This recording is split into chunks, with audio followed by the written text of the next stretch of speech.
The grand conclave station hung in perfect silence above the black heart of a dead star. Thousands of lights glowed along its curved arms like stars caught in crystal. The station was older than most living species and bigger than many planets. Inside its main chamber, delegates from every corner of known space sat in rising rows of polished seats.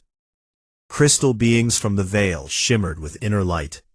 Tall methane breathers floated in transparent tanks. Insectoid hive minds clicked softly in unison as their queens thought for the whole nest. At the exact center of the chamber stood a single human. He wore a plain gray uniform with no decorations. His name was Elias Voss. He had once commanded warships. Now he served as Earth's ambassador. His face looked calm, but his eyes stayed sharp. He faced the High Arbiter, Kael'vor, without blinking. Kael'vor was a creature of many arms and shifting colors. His kind came from deep oceans on a world of endless storms.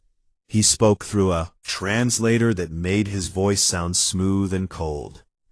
The High Arbiter looked down at the human like someone looks at an insect that wandered onto a feast table. The chamber waited. Humans had asked to join the Galactic Concord. They offered trade, they offered knowledge, they offered peace. Most species had joined long ago. Humans were new. They were young, they bred fast, they spread even faster. Some elders called them a plague in soft skin. Elias Voss raised one hand. The gesture was small, but every eye turned to him. He spoke in clear, simple words. Earth comes to you today with open hands. We bring resources. We bring technology. We bring friendship. We ask only for a seat among you. We promise never to raise weapons against any member. We will follow your laws. We will respect your borders. A low murmur moved through the seats. Some delegates nodded. Others looked away. Kael'vor twisted several arms in what his species used for laughter. The human ambassador speaks of peace. Yet his people multiply like vermin on a carcass.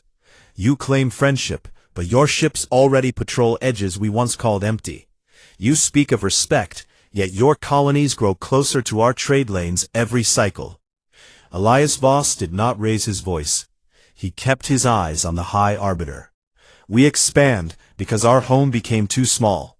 We patrol because pirates do not respect borders. We grow because our children need room. The same reasons your own ancestors spread across the stars. More murmurs rose. A few delegates leaned forward. Others folded limbs tighter. Kael'vor lifted one long tentacle. The gesture meant silence. Enough. The Concord has heard your words. We have seen your offers. We find them lacking. Your kind is too new, too hungry, too dangerous. Elias Voss took one step closer to the podium. His boots made no sound on the smooth floor. Then let me speak plainly. If the Concord denies us today, Earth will accept that choice. We will return to our own space. We will close our gates. We will wait. But know this. Humanity has prepared for many futures. Some futures are dark. If you choose war instead of welcome, that darkness will find you. The chamber went completely still. Even the soft clicks of the insect queens stopped. Kael'vor stretched taller. His colors shifted to angry reds and purples. You dare threaten this assembly. You stand alone before the might of 1,000 worlds and speak of darkness. You insult us with your arrogance. Elias Voss shook his head once. I do not threaten, I warn. You see a young species. You see weakness. I ask you to look again. Humanity survived ice ages. Humanity survived plagues. Humanity survived its own wars. When we are cornered, we become something else, something patient, something unstoppable. A crystal delegate from the Veil spoke next. Her voice rang like clear bells. Ambassador, your words carry weight, yet they also carry pride. Pride has destroyed many before. You, Elias Voss, turned toward her. Pride kept us alive when everything else failed. But I did not come here to boast. I came to offer a hand. If you slap that hand away, remember what happens next. Kael'vor slammed several limbs against his console. The sound echoed like thunder. Seize him. Security drones dropped from the ceiling. They moved fast and silent. Thin beams locked around Elias Voss' arms and legs. He did not struggle. He stood straight as the drones lifted him a few inches off the floor. The human ambassador looked straight at Kael'vor. This is your last chance. Think carefully before you act. Kael'vor laughed again. The wet, echoing sound filled the chamber. You think your words frighten us. You think your tiny race can challenge the Concord. Execute him. Let his death be a message to all who would threaten order. Delegates voted quickly. Lights flashed green across the seats. One by one the votes appeared. A few stayed yellow, but most burned bright green. Elias Voss did not beg. He did not shout. He simply looked at the assembly and spoke in a voice that carried to every corner. You were warned. A bright beam lanced down from the ceiling. It struck Elias Voss in the chest. Light swallowed him completely. For one heartbeat his shape burned white. Then nothing remained. Not ash, not dust, just empty air where a man had stood. The chamber stayed quiet for several seconds. Then polite applause started. It grew slowly until it rolled like gentle waves. Kael'vor raised his arms in victory. The human threat ends here. The Concord remains strong. Let this execution remind every species, obey or vanish. Screens across the galaxy carried the feed. Billions watched in their homes, on their ships, in their stations. Many aliens smiled. Many felt relief. A few felt something colder, something like doubt. On Earth, the feed reached every screen at once. People stood frozen in streets, in factories, in homes. Children asked questions. Adults gave no answers. The last words of Elias Voss, repeated on every channel. You were warned. Deep beneath the surface, war cabinets opened old files. Lights came on in rooms that had stayed dark for decades. Officers spoke in low voices. Engineers ran to their stations. Shipyards that looked abandoned began to hum. A single message left Sol system. It traveled on tight beams toward every Concord world. It carried only 7 words. Protocol Erebus is now active. No one laughed this time. The dead star kept shining its black light. The Grand Conclave station turned slowly. The applause faded. The delegates returned to their seats. They spoke of trade, they spoke of borders, they spoke of the future. None of them noticed the small changes yet. The galaxy still looked the same, but something had shifted. Something patient, something unstoppable had opened its eyes, and it remembered every face in that chamber. Word count 1,200. They executed Earth's ambassador. His final warning triggered total annihilation. 3 standard days passed after the execution of Elias Voss. The Grand Conclave station returned to its usual rhythm. Delegates met in smaller rooms. They discussed trade routes. They argued over mining rights. They praised the swift justice shown to the human. They believed the matter was closed.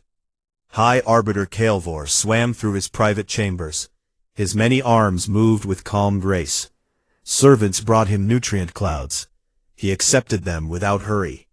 He activated a wide holoscreen and recorded a message to the galaxy. Citizens of the Concord. The human ambassador spoke of shadows. He spoke of warnings. His words were empty. His death proves it. Earth stays silent. No fleets rise. No protests fill the void. Their ambassador was the loudest voice they had. Now he is gone. Let this lesson stand tall. Any who challenge order will share his fate. The Concord endures forever. Fast. It reached every member world. Every station, every ship.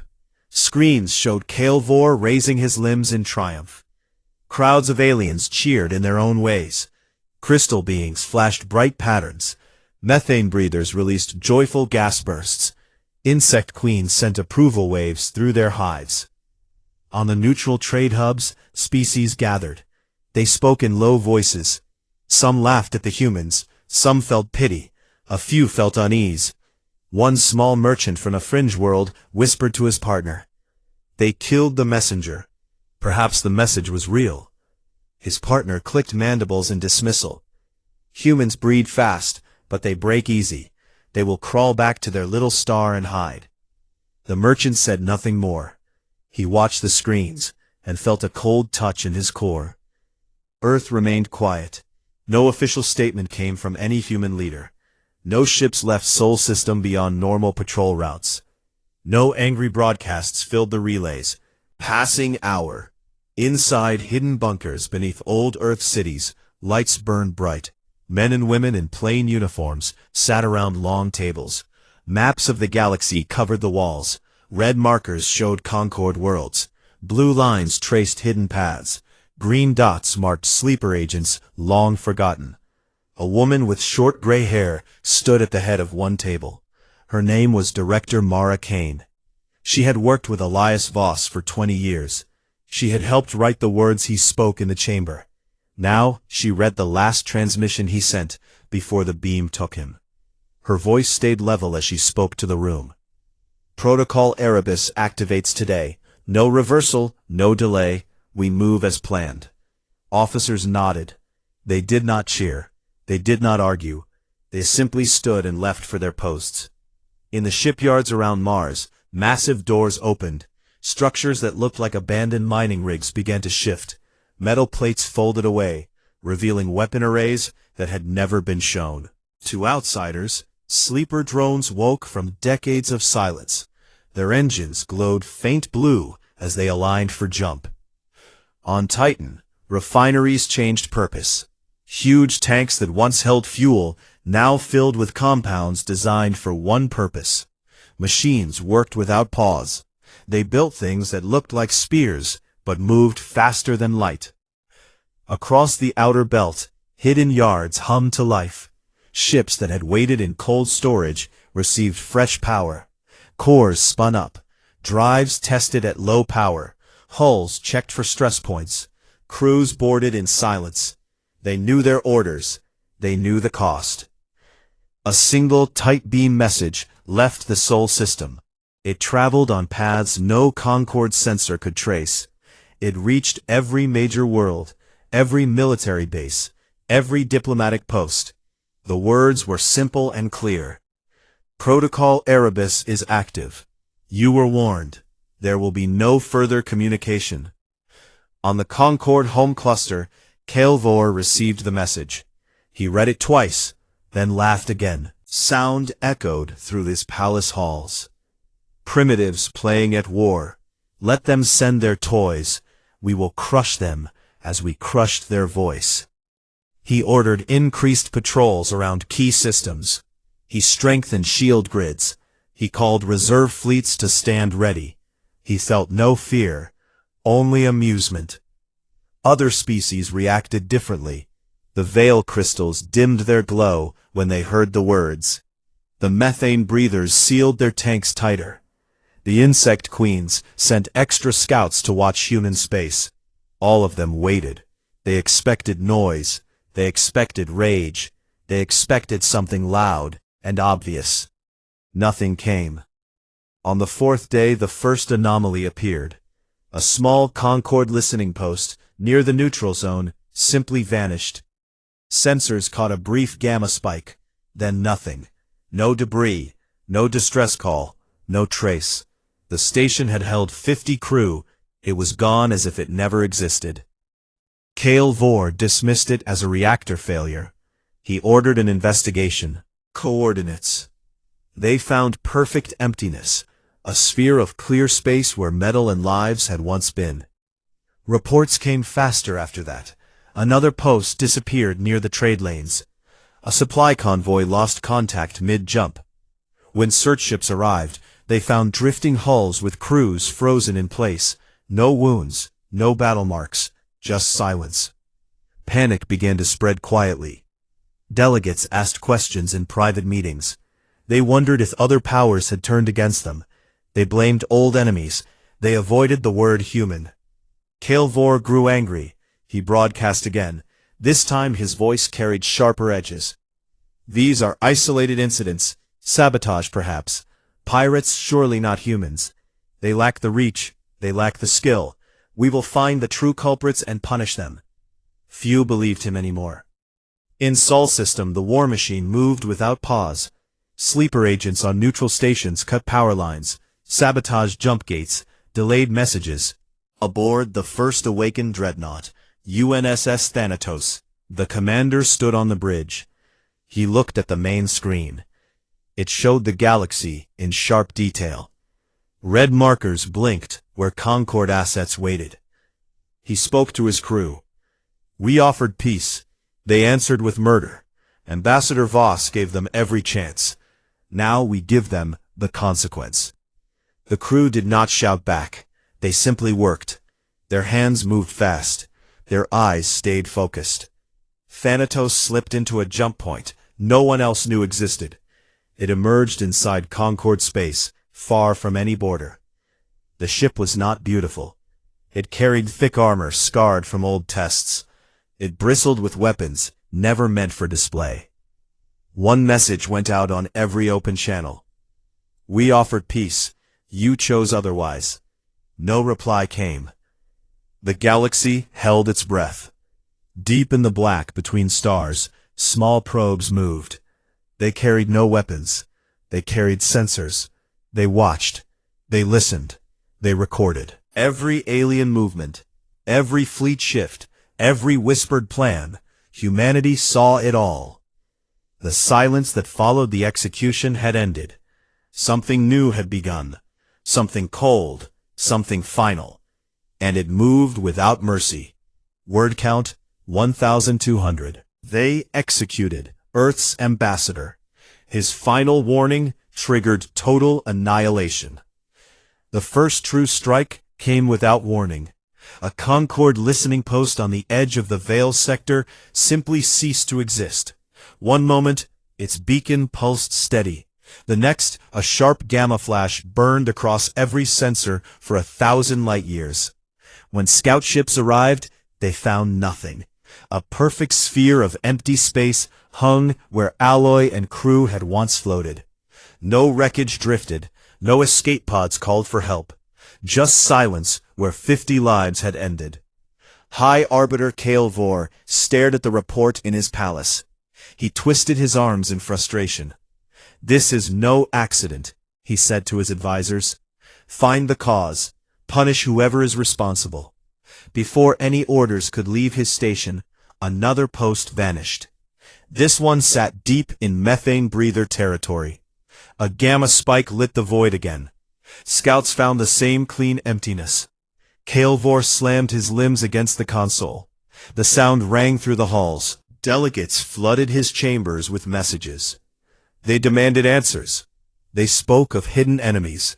They whispered about the humans. Vor shouted them down.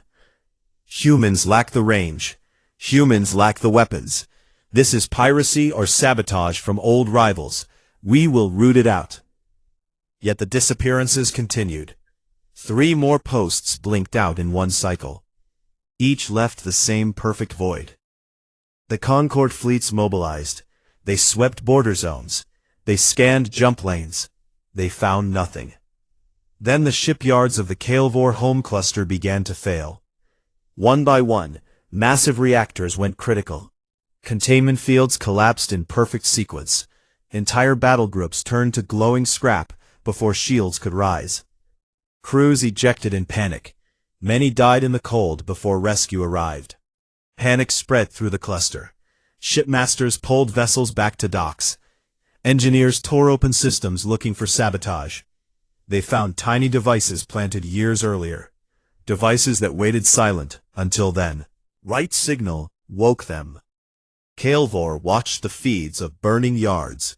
His colors shifted to deep, fearful purple. He called an emergency session of the Concord Council. We face an unseen enemy, he declared. We must unite our forces. We must strike at the source. A crystal delegate spoke first. Her voice rang clear. The timing matches the human warning, the silence from Earth, the clean strikes. The message said, Protocol Erebus. Perhaps we should consider terms. Kael'vor laughed, wet and angry. Terms with primitives? Never. They will beg before we finish them. As he spoke, a courier ship carrying his personal orders jumped toward the core worlds. It carried fleet dispositions, it carried strike plans, it carried his pride. The ship emerged from job space right on schedule. Then every sensor went dark. When a patrol found it, the hull drifted intact. No hull breach, no fire. Crew members sat frozen at their stations, eyes open, hearts stopped. No wounds, no struggle. Time had simply ended for them. The council chamber went quiet. Delegates looked at each other. No one spoke for a long moment. Then the dreadnought appeared. UNSS Thanatos slipped out of a jump point inside the Concorde core. No warning, no ripple in space. It simply existed where nothing should. The ship looked brutal.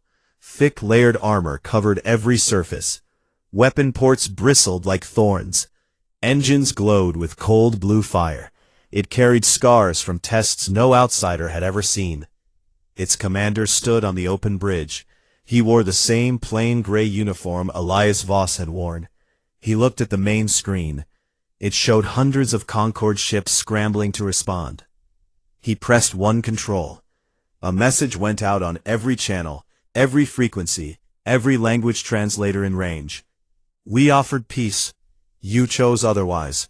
Thanatos opened fire. Kinetic spears launched first. They moved at fractions of light speed. They punched through shields like paper. Tore hulls open in silent flashes. Concorde cruisers died before they could return fire. Escape pods launched in panic. Thanatos ignored them. It moved on.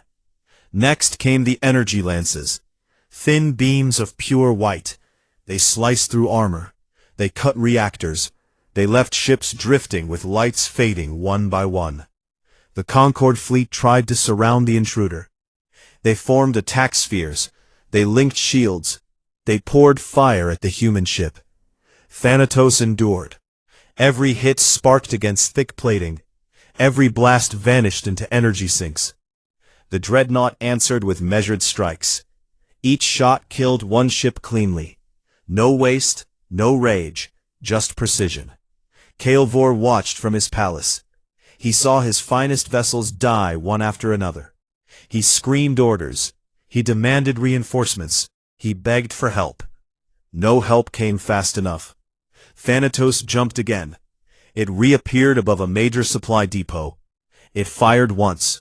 The depot bloomed into a short sun, then darkness. Through the galaxy, species that had mocked humans now whispered in fear.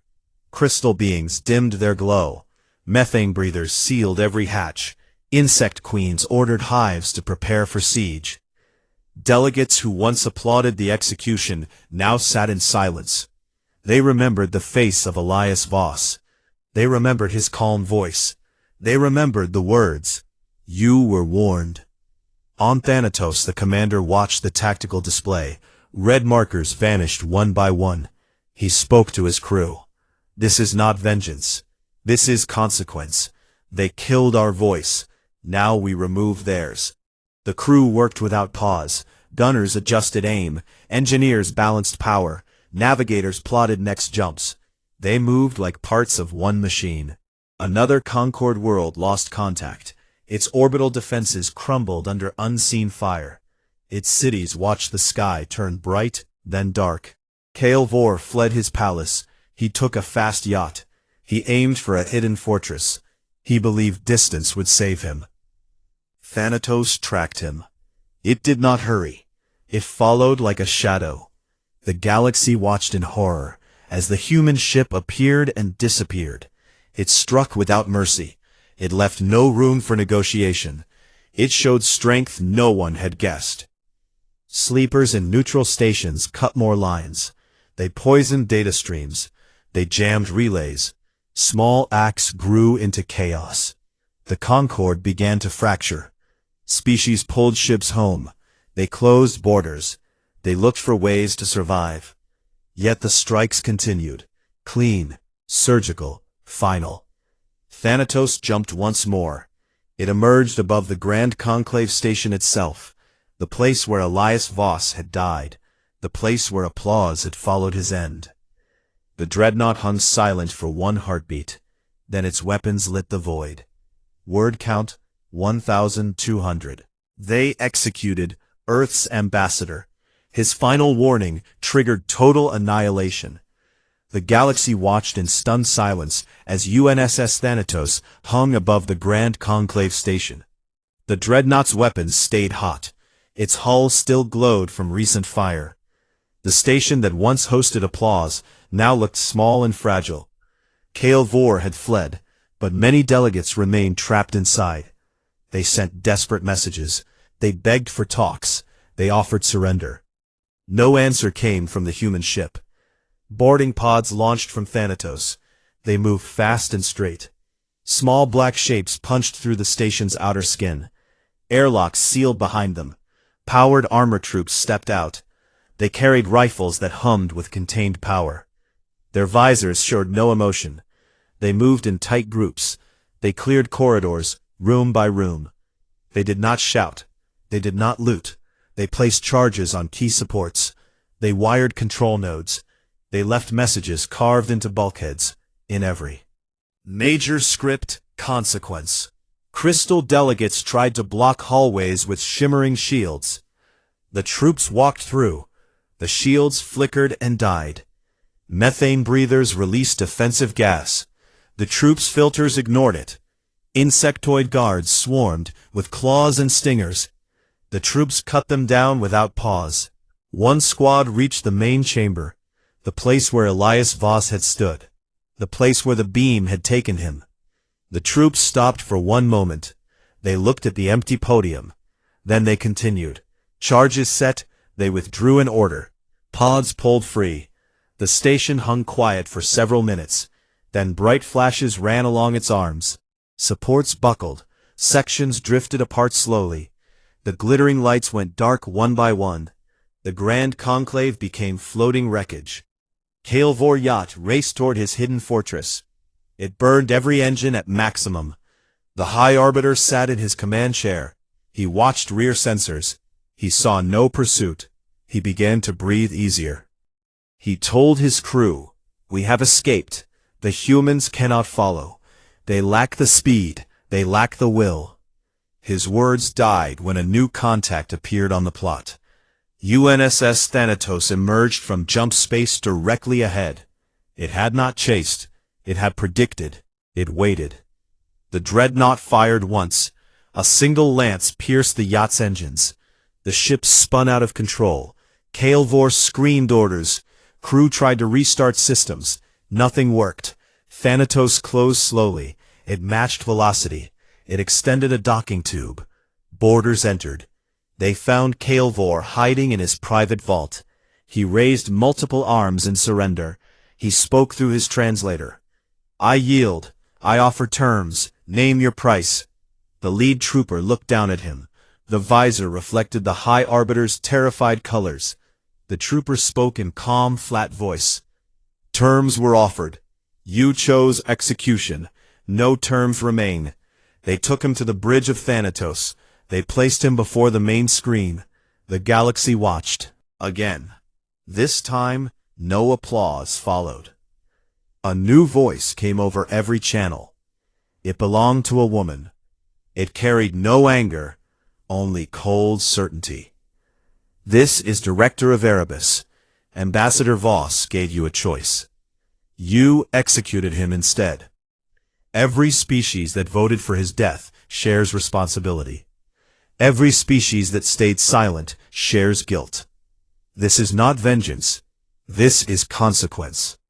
Your fleets, your stations, your arrogance, all end today." Screens across worlds showed the truth. Human ships appeared without warning. They came from jump points no one mapped. They came in numbers no one expected. Hulls thick, armor layered, weapons unknown, drives that bent space in strange ways. They did not announce arrival, they simply acted. Orbital fortresses cracked under kinetic impacts. Projectiles arrived at .4 light speed. Shields flared and failed. Metal tore open like paper. Worlds watched moons turn to debris. Hive worlds suffered next. Tailored agents released into atmospheres. The compounds touched only alien biology. Humans walked streets untouched. Aliens fell in waves. Bodies piled in plazas. Infrastructure stayed whole. Cities waited empty. Kale Vor watched from his restraints. He saw his home cluster burn. He saw his people die. He begged for mercy. Director Kane appeared on screen. Her face stayed calm. Mercy requires trust. Trust died in that chamber. Thanatos moved on. It struck command centers. It struck shipyards. It struck archives. Entire histories vanished in clean fires. Other human fleets joined the campaign. They appeared above capitals. They appeared inside defense nets. They appeared where resistance gathered. Each strike followed the same pattern. Precise, overwhelming, final. Species that had abstained now panicked. They sent messages. They offered tribute. They swore loyalty. No reply came. One fleet tried to fight back. A combined armada of 10 species met human ships in open space. Poured fire. They charged forward. Human vessels endured. They answered with weapons never shown before. Gravity lances twisted hulls. Time dilation fields froze crews in mid-breath. Antimatter spears bloomed into short suns. The armada broke apart. Survivors fled in panic. The galaxy learned quickly. Resistance cost everything. Submission cost nothing yet. Director Kane broadcast once more. Humanity never wanted empire. We wanted peace. You forced our hand. Now you live under our watch. Orbital monitors will guard your worlds. Any sign of rebuilt fleets, any sign of coordinated plans, any sign of revenge, the monitors will act. No warning, no appeal. Surviving species bowed their heads. They shut down military academies. They dismantled shipyards. They turned weapons to scrap. Years passed. The Concord dissolved. Worlds became quiet. Human ships patrolled empty lanes. They carried no flags of conquest, only the symbol of Earth. A blue globe crossed by olive branches. The old arrogance faded. Species remembered the chamber. They remembered the applause. They remembered the beam. In the ruins of the Grand Conclave, a single section still floated. A memorial plaque remained fixed to a surviving bulkhead. It showed the face of Elias Voss. His final words appeared below in every script. They executed Earth's ambassador. His final warning triggered total annihilation. Let no one forget. A lone human marine stood guard before the plaque. His armor stayed polished. His rifle rested easy. An alien scholar approached one day. The creature trembled. Why did your people not conquer us? Why not rule as kings? The Marine looked at the plaque. He spoke without heat. We gave every chance to walk away. They chose to kill the messenger. So, we killed the message and everything that believed it. The scholar bowed low and left. The Marine stayed on watch. The memorial turned slowly against the black. The dead star watched in silence. The galaxy had changed. It no longer laughed at humans. It no longer dismissed warnings. It remembered, and remembering kept it alive. Word count, 1,200. They executed Earth's ambassador. His final warning triggered total annihilation. Years passed after the fall of the Grand Conclave. The galaxy looked different now. Stars still burned, planets still turned, but the old confidence had vanished. Species that once ruled vast sectors now lived under quiet rules. Ships that once patrolled with pride stayed docked. Weapons that once gleamed in arsenals rusted in storage vaults. The name Concord belonged to history books written in careful, neutral words. The Terran Oversight Authority rose in its place. Humans did not sit on thrones. They did not wear crowns. They built stations in high orbits around every major world. Monitors hung there like silent judges. Each carried sensors that watched every factory, every launch pad, every communication relay. Any sign of military rebuilding triggered alarms. Any coordinated talk of resistance brought swift response. No speeches, no negotiations, just action. Surviving species learned the new order. Fast. The crystal beings of the Veil kept their glow low. They traded knowledge but never weapons. Methane breathers sealed their domes tighter. They shared gas mixtures for study but never fleet designs. Insectoid hives reduced their queens to small councils. They built nothing larger than a single habitat. They remembered the tailored agents that ignored human lungs but stopped alien hearts in seconds. On border worlds, children grew up hearing stories. The stories always ended the same way. A human ambassador stood alone. He spoke of peace. Delegates laughed. They killed him. Then darkness came. Darkness that did not forgive. Human patrols moved through the lanes. They flew ships with the same brutal design as Thanatos. Thick hulls, heavy armor, cold engines. They carried no bright flags. Only the small blue globe symbol crossed by thin olive lines. The symbol meant one thing now. Watchful peace. Director Mara Kane still led the authority. She worked from a plain office on Luna. Held only a single hollow frame. It showed Elias Voss on the day he left for the conclave. He smiled in the picture, a rare thing for him. She looked at the frame every morning before she began the day's reports. She never spoke of revenge. She spoke only of balance. The galaxy had tipped too far one way. Now it stayed level under human watch. She approved patrols. She signed containment orders. She listened to pleas from alien councils. She granted trade rights. She denied military permits. Her decisions came fast and final. One day, a delegation arrived from a cluster that had stayed neutral during the execution. They came to ask for full independence. They promised eternal peace. They offered resources. They bowed low. Director Kane met them in a bare conference room. She listened without expression. When they finished, she spoke. Independence requires trust. Trust requires proof. Show me 20 cycles of zero weapons research, zero fleet expansion, zero secret alliances, then we talk. The delegates left with heavy steps. They knew 20 cycles meant generations. They knew the monitors would watch every day. On the memorial section that still floated near the dead star, a small crowd gathered each anniversary. Alien scholars came. Human Marines stood guard. The plaque stayed clean. The words stayed sharp. They executed Earth's ambassador. His final warning triggered total annihilation. Let no one forget. A young crystal being approached a Marine one year. She dimmed her light to show respect. Why do your people keep this place? Why not let the ruins drift away? The Marine looked at the plaque. He answered in a steady voice. Because forgetting starts with removing the reminder. We keep it so no one pretends it never happened.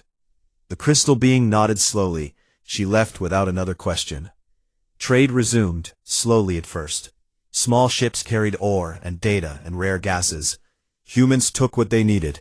Return, clean energy drives, medical scanners, agricultural seeds, but never weapons. Never jump drives that could hide fleets. Never shields strong enough for war. Some species tried to cheat. Engineers built hidden yards. Spies sent coded messages.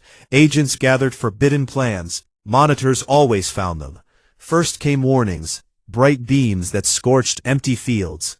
Then came strikes, clean and final.